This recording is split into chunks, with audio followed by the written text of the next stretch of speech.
In this video, you're going to learn how to stop stumbling over your words, right? It's killing your creativity, it's killing your credibility, and the thing is, we both know you do know what you're talking about, right? So let's get you to a place where you not only know what you're talking about, but you sound like you know what you're talking about. Don't forget to click the like button if you're excited to finally put all these nerves behind you.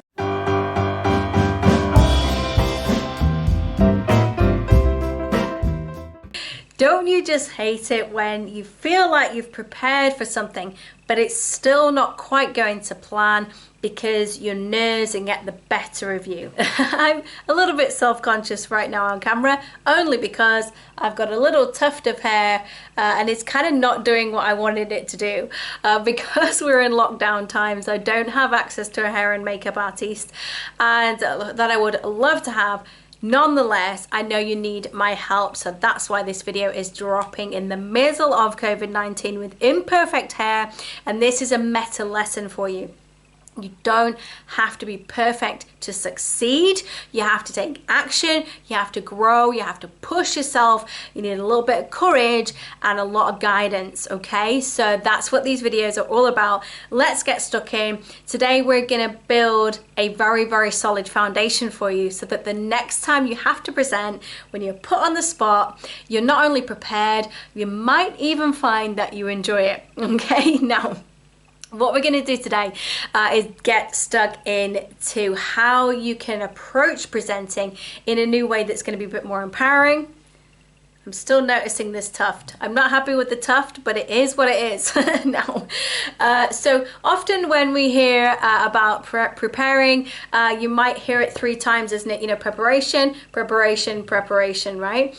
But we're gonna go one step further here because I'm always about adding extra value. So we've not only got 3, but we've got 4, okay? So that's right, it's the 4 P's of preparation that are gonna allow you to put those stumbling and mumbling words behind you and step into the powerful message and step into that powerful leadership position that we both really know it's time you stepped into, isn't it? You can also think of it as a sturdy table. It's got 4 legs to this table, okay? And you need all 4 to make sure that the nerves don't get the better of you. So let's dive into number 1. You're here as a mission-driven person and it's just the nerves that are stopping you from bringing that credibility and that likability and that comfort. Like, we're not gonna go into the psychology of how this all happens. We're simply gonna stick with what you can do instead, okay? Now, number 1, numero uno, is, do you know your stuff? Okay, now the reason we put this first is because typically the content about what you're going to speak is going to take you the longest time. So, you know, preparing your PowerPoint, doing your research, you know, whatever it is you need to do to get the content together, typically will take the longest amount of time. So that's the only reason it's number 1, because again, it doesn't work without the other 3. What do you know? What have you researched? What do you know, what do you have the credibility in, and anything extra and a bit of zing that you can bring to the table, okay? So always focus on what you know. Now, if you're in the scientific field, obviously you're gonna need to research, back it up, etc.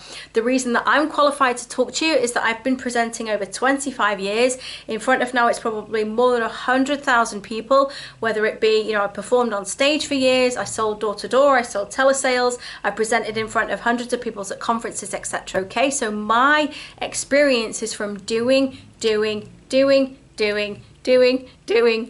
over years and years and years and years, right? But if you're going to a medical conference, I can't just make up medical facts, right? So again, it does depend on your audience, but if you need to do the research, if you need to have your statistics, then please do your research first. Don't just be lazy and go on Google. Don't just use, you know, the research that everyone else is using. Don't just quote Einstein when you don't have any proof that Einstein was the person that actually said it, okay? So You have been warned.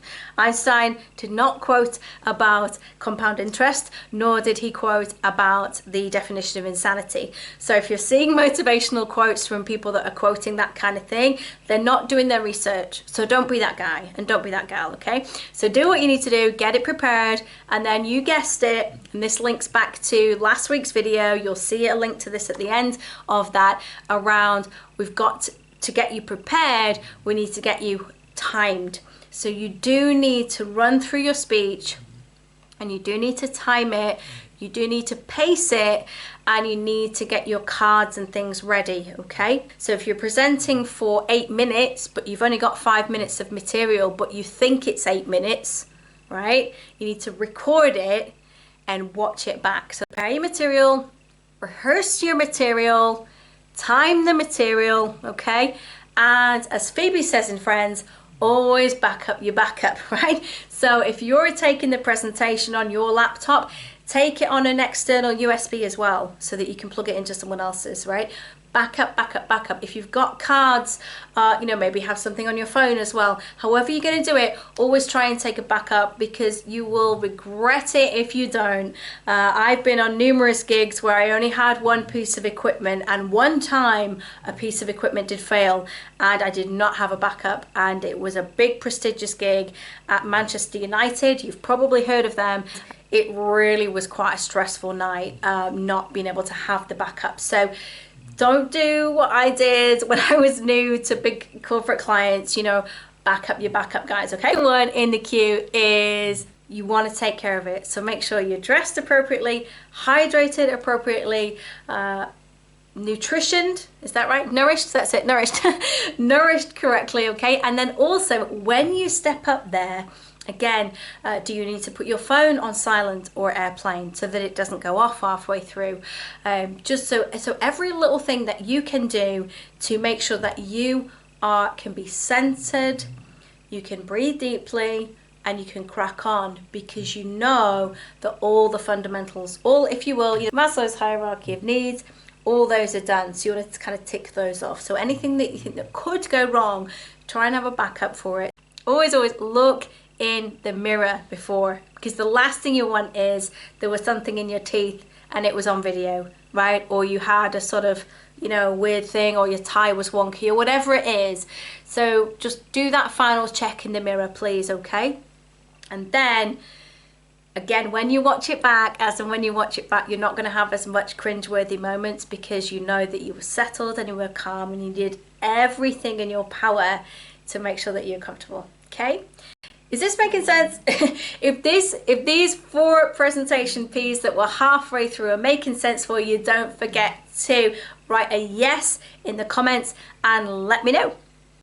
Next, let's move on. Now, the third P is prepare for your audience. Okay, so who's going to be there? What do they expect? What are they coming for? What do they need? Who are they? Are they looking for, are they students? Do they need inspiration? Do they need motivation? What do they need? So again, you must know who you're presenting to. And also, you want to prepare for 3. You want to create a solid oak table that's going to stand the test of time.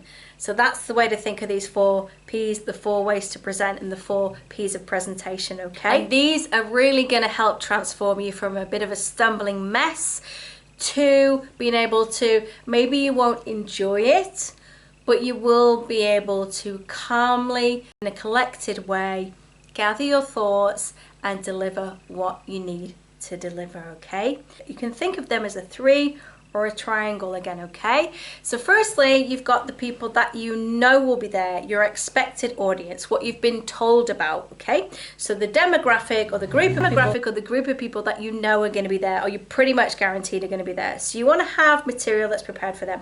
What you also want to do is prepare for a second group of people, okay? So that's why we can think of it as a triangle. So you got the top of the triangle is who you know is going to be there. The other side of the triangle, the second one, is who might be there.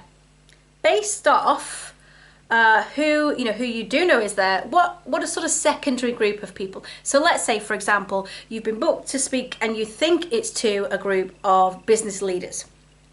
So you've prepared reasonably high level stuff because you think it's other business leaders, just like you perhaps, or that you want to be, or that you want to help.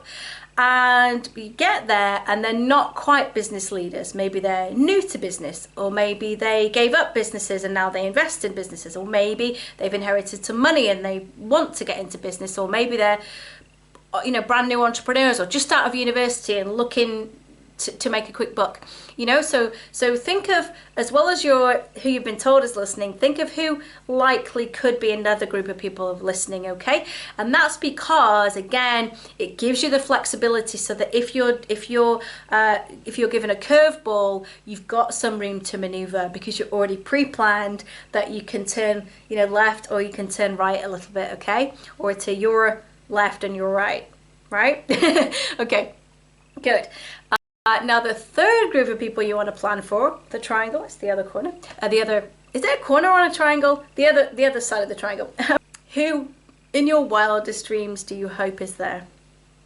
Okay, so if serendipity was to happen, and it could be a celebrity, it could be somebody with a lot of pull in the space, it just could be somebody you've been hoping to meet. What if they're in the audience as well? Okay, so I want you to plan for, you know, if somebody amazing was to turn up, what would you want to make sure that was in the speech that demonstrated you, that demonstrated your vision and everything really, really well? So and the reason we do for all three is that covers pretty much anybody in the audience. Now, there's one last thing to say about audience, and again, this can throw you off if you're not prepared, is that you're expecting to speak to 20 people. It's 100, 150, 200, right? And suddenly you know, you're starting, like, you're okay with what you were supposed to do, and now it's just, it feels mammoth. Okay, so that's where you go back to, have I prepared?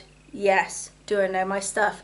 Yes. Am I comfortable, hydrated, been to the bathroom, look good, feel good? Yes. Okay, again, that's where the presentation piece come in, okay? Have I researched, made sure I've got valid content for whoever is here, could be here, or I wish is here? Yes.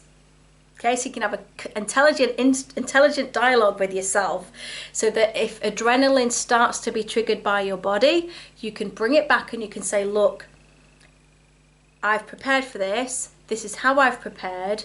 It's going to be fine. It's going to be good. And you can again start to regulate your breathing a little bit. So I did do a little bit on box breathing, which is a great way to manage your breathing. That video is one that you can look up in the lockdown series, I believe it's called. It's Surviving COVID-19 series, but it's called box breathing. Okay, I think it's called Survivalist or something like that. So check out the Survivalist video, because of course it has all the box breathing stuff in there. But as I say, if you do all these steps, you're drastically reducing the number of things that could potentially throw you off. Okay. The last one is preparing for your surroundings, okay? What are the acoustics like? Are you going to be on a mic? Are you going to have to shout? Are you going to need a sound check? Are you expected to bring your presentation, or are you expected to not? Right? Will you have a lectern? Will you not? So again, these are all checks that you can do, questions that you want to ask ahead of time. And if you prepare for all these things, I guarantee that if you're prepared to do these 4 Ps, preparation of you, preparation of your content, preparation for your audience, and preparation for your surroundings, you've ticked off so many potential issues that could go wrong that you really will be able to settle in and then just speak from the heart. Speak from what you know. And if you need more pointers around how to get that screen success, if you still feel like you need a little bit more, you can watch last week's video where we went through these 6 ways, again, another 6 V's of screen success. But today's was specifically designed to eliminate stuttering, eliminate stumbling. And if you do all these things, I promise you that there will be literally no reason for you to stumble, because you know who you're speaking to, why you're speaking to them, in what environment you're speaking to them. You've been fed, you've been watered, you know your things, you've backed up your technology, and you've liaised with the organizer as well to back it all up. So with all those things in place, a good deep breath, a little flutter, breathe in those butterflies and allow them to be your fuel. I know the next time you've got to present, the next time you're on the spot, you're going to nail it with these tips. So thank you so much for watching. If you've enjoyed this video, don't forget to give it a like. And as always, don't forget to subscribe to the channel. Okay.